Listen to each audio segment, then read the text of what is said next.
गणभगण दोषम मास संक्रांति दोषम हरति सकल दोषम चंद्रमासम मुखस्तम हरति सकल दोषम चंद्रमासम मुखस्तम। मित्रों, जानिए आज, कल हमने बताई थी मेष, वृष, मिथुन, मेष, वृष और मिथुन राशि। आज जानिए कर्क, सिंह और कन्या राशि में वर्ष भर क्या रहेगा। आज हम बताते हैं कर्क राशि का वर्ष कैसा रहेगा। कर्क राशि का वर्ष आरंभ में कर्क राशि के लिए दूसरे भाव में केतु पड़ा हुआ है। दूसरे भाव में केतु पड़ा है और तीसरे भाव का जो अधिपति है वो बुध है। वो बुध महाराज आपके सप्तम भवन में बैठा पड़ा है। इस वर्षफल के आधार पर जो वर्ष है 2026 का विक्रमी संवत 2083 का, यहाँ रोग, क्रोध, भय, ये सब चीजें तारीख 11 मई से 20 जून तक मंगल की दृष्टि नीच में है। मंगल की दृष्टि नीच में है। अब नीच में है तो स्वास्थ्य की परेशानियां तो रहेगी और कई तरीके के कुछ परेशानियां आ सकती है। साथ में ही आपको अनेक लाभ होने के लिए बैठा पड़ा है, लेकिन आपको उपाय करना ही पड़ेगा। आपने उपाय क्या करना है मेरे मित्रों, जानिए कि आपको उपाय करना क्या होगा। आपको उपाय करने के लिए 18 सितंबर से 12 नवंबर तक मंगल इसी राशि पर नीचस्थ संचार करेगा। साथ में ही आपको कर्जा, क्रोध, विवाद, इनसे बचना होगा।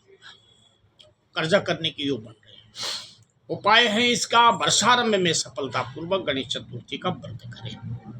जैसे ही गणेश चतुर्थी आती है तो उस चतुर्थी की पूजा करें। लड्डुओं के साथ गणेश जी का भोग लगाइए। ये आपको सरल उपाय है। पूर्णिमा के दिन चंद्रोदय के समय चांदी और तांबे के बर्तन में मधु मिश्रित पकवान आदि चंद्रमा को अर्पित किया जाता है।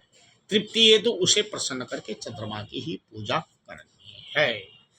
ये आपने देख लिया। अब आ गया है सिंह राशि। सिंह राशि का इस बार शनि का ढैया प्रभावी पर्यंत रहेगा। स्वास्थ्य हानि, सिर पीड़ा, पेट तथा हृदय संबंधी रोग, बनते कार्यों में अड़चने रहेगी। वर्षारंभ में सूर्य पंचम होने से कार्यक्षेत्र में कुछ नवीन योजनाएं बनने के गुप्त चिंताएं रहेगी। खर्चे अधिक होंगे। 13 फरवरी से सूर्य सप्तम आकार स्वराशि सिंह को सप्तम दृष्टि से देखेंगे। मान सम्मान बढ़ेगा, बिगड़े कार्य बनेंगे।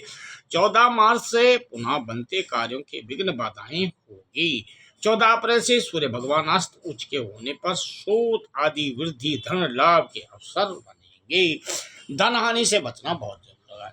17 अगस्त से 16 सितंबर मध्य सूर्य राशि भी संचार करने के लिए बिगड़े कार्य सुधर जाएंगे। अक्टूबर 17 से 17 नवंबर तक नीच राशि में रहेगा तुला का, इनमें संचार करेगा। स्वास्थ्य में विकार, धन हानि से होगी। अब आप उपाय देखिए शनि का ढैया है। अनिष्ट फल के निवारण हेतु हर शनिवार को लोहे की कटोरी में अपना चेहरा देखकर शनि मंत्र पढ़ते रहें।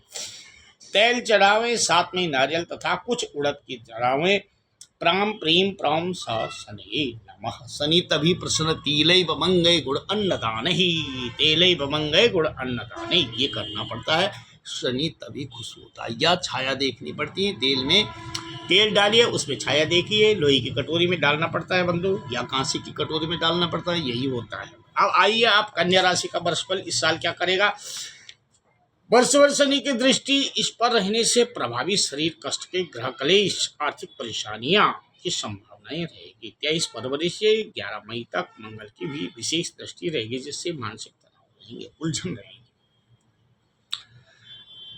रहेगी। 30 अप्रैल से 14 मई तक अस्तमस्त, फिर 22 जून से पुनः 5 अगस्त से फिर ये 26 सितंबर तक बुध राशि में रहेगा।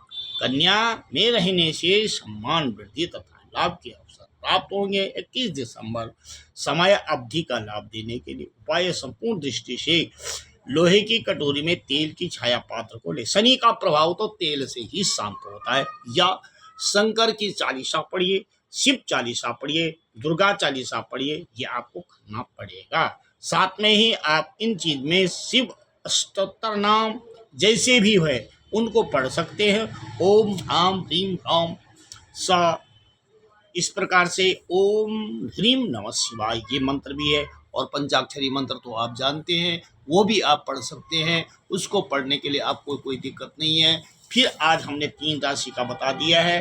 कल पुनः फिर हम आपको 3 राशि के ग्रह चक्र में आजकल आपके राशि में क्या क्या होगा इस नंबर्स के संवत्सर में, वहाँ आपको ये क्या लाभ देगा, ऐसा करेगा। जय श्री राम। जाने और लाइक करें।